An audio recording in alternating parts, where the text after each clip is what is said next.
I'm going to say the word Genos, and you're going to either be like, huh, or you are going to be like, what is he on about?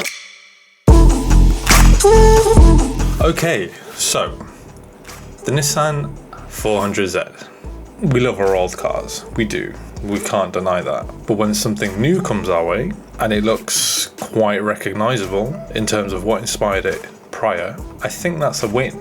If you look in the grand scheme of things and new cars that are being released and launched these days, I think they did a great job in hitting those stylistic elements that made it recognizable to being a 240Z modern interpretation, in a way.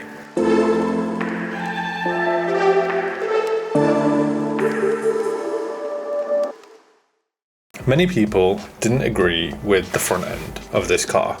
They thought it had something missing, etc, etc. The original 240Z was basically Datsun's answer to Toyota's illustrious 2000 GT. Now, the Genos was produced in very few numbers, but this change to the front of the car made quite significant changes. Change, I guess that's the word of the video. But it made quite significant changes in terms of drag and aero efficiency. So then we have the thing I'm working on right now, and that's a Genos inspired 400Z, because I've been obsessed with one style 240Z with the Genos for a very, very long time. Everything about it is perfection in my eyes. It's got perfect stance. Yeah, the way it sits is just aggressive, but it's simple and it's not over the top.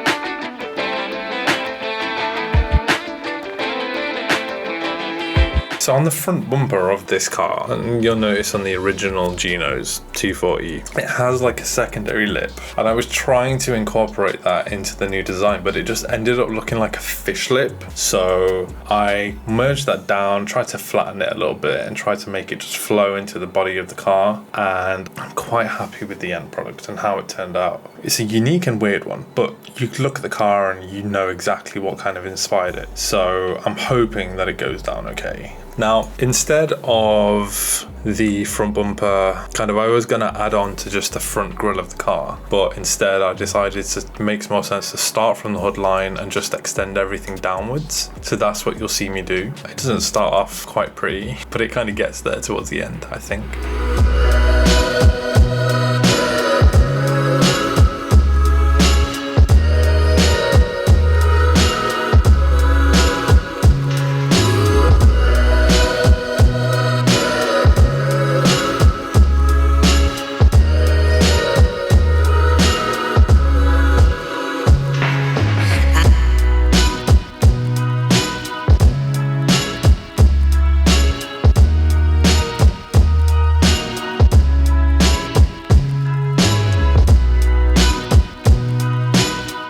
Rear ducktail spoiler made a huge difference, and yeah, getting the shape of the kit correct and then adding little rivets and everything like that is sort of just part of the fun, really.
and adding useless hood vents and hood grills, just again, stylistic element.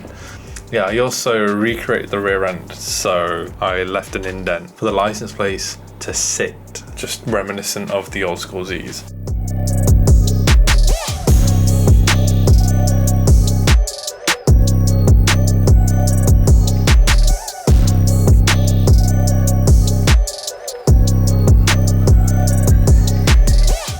I wasn't too sure about the intakes protruding outwards from the front splitter, but I noticed that they were on this version that I'm trying to recreate, so tried to add them in. I'll probably do a plain version in the future, just for my own mind. But overall, it looks pretty cool.